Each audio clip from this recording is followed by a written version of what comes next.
Meksika'nın sembolü diyebileceğimiz bir yiyecekten bahsediyorum, evet. Sizi umursayan bir taco asla hayal kırıklığına uğratmaz. Bugünkü konumuz taconun hikayesi.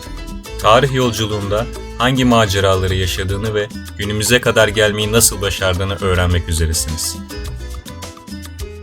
Hep yaptığımız gibi önce etimolojik kökeninden bahsedelim.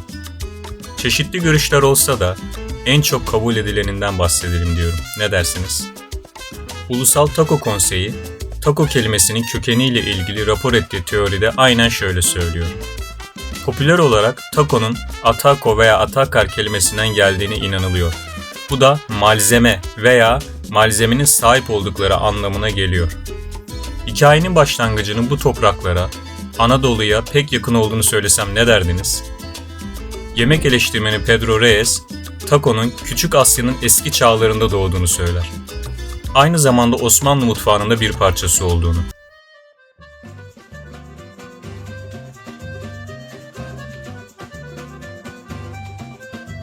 ...19. yüzyıl sonları ve 20. yüzyıl başlarında yaklaşık 36 bin kişi Osmanlı topraklarından ta Meksika'ya göç etti. Bir zamanlar Osmanlı toprakları olan Orta Doğu'dan Meksika'ya yapılan göç üzerine araştırma yapmış olan Sonoma Devlet Üniversitesi tarih profesörü Teresa Alfaro Welcome, Mısır kadar uzaklardan gelenler var. Irak'tan gelen insanlar da bulduğum oldu.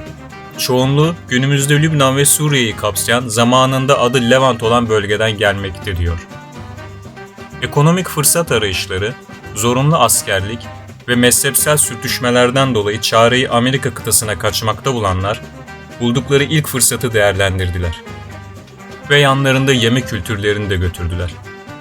Taco Gezegeni kitabının yazarı Jeffrey Pilcher, 1930'lu yıllarda çevirme yapan restoranların olduğunu söylüyor. Lübnanlı mülteciler Meksika Veracruz'a gittiler. Burada Puebla'ya yerleştiler. Orta Doğu'ya özgü yöresel ve hatta taco'nun atası diyebileceğimiz yemekleri yapmaya başladılar. Koyun ve kuzu etinin yanına Meksikalı domuz etini de eklediklerini söyleyebiliriz. Lavaşla tortilla ekmeğiyle eti birleştirdiler ve günümüzün tacosu ortaya çıkmaya başladı.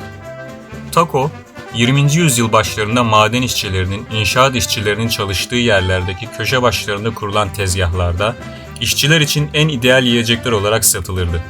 Hızlı ve lezzetli bir öğün, onlar için gerçekten de en idealiydi.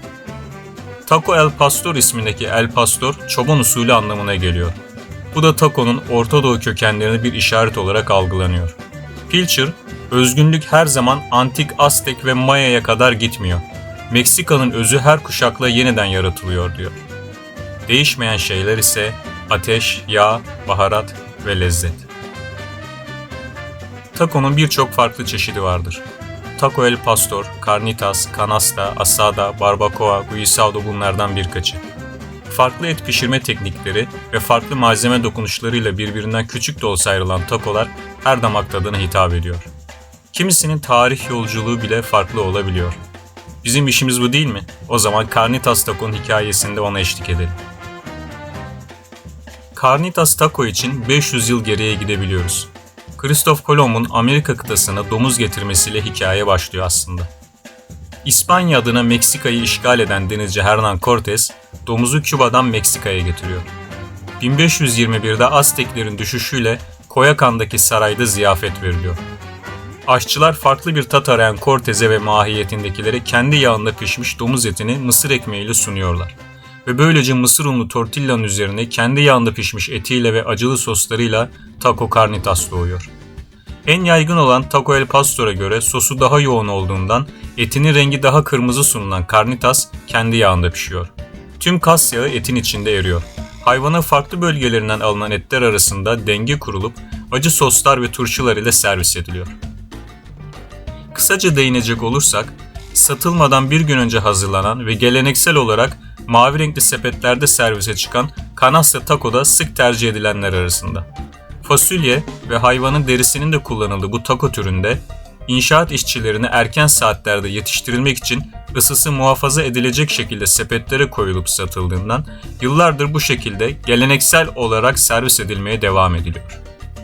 Tercihen mavi renkli sepetler ve naylonlar kullanılıyor. Barbacoa taco'da ise çok farklı bir teknik kullanılır. Kuzu etleri içinde birçok özel bekletilmiş odun bulunan bir ateş çukuruna, yer altına agav ağacı yapraklarının arasına dizilerek bırakılır. Et yanmaması için neme ihtiyaç vardır. Bu yüzden su ilave edilir ve kendi buharı ile pişmeye bırakılır. Tortilladan daha yumuşak bir et ortaya çıkar. Meksikalılar bu et pişirme yöntemini nereden aldılar dersiniz? Tabii ki Mayalardan. Yeri kazıp içine avladıkları sülünün etini ve sebzeleri bırakan Mayalar, İspanyolların gelmesinin ardından kuzu etini de kullanmaya başladılar. Mayaları tarih sahnesinden silenlerin aracılık etmesiyle bu pişirme yöntemi Meksikalıların barbacoa takosunun en önemli özelliği oldu. Takolar hala yaygın olsa da eskiden daha fazla olmakla beraber taco tezgahlarında satılırdı. Taco tezgahları müşteriye ürünü sıcak vermek için gerekli donanımlarla kurulmuş yemek arabalarıdır.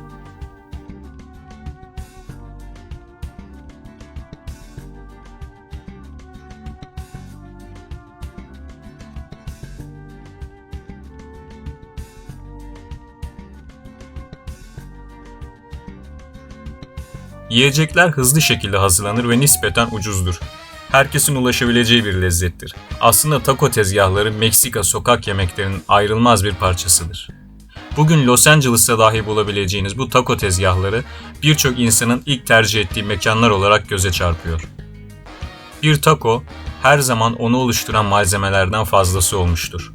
Taco Meksikalılar için çok önemli. Onların bir sembolü adeta. Meksika'da uykuya dalmadan önceki son durak taco'dur. Onlar için gel biraz takılalım demek, hadi taco yemeye gidelim demekle aynıdır.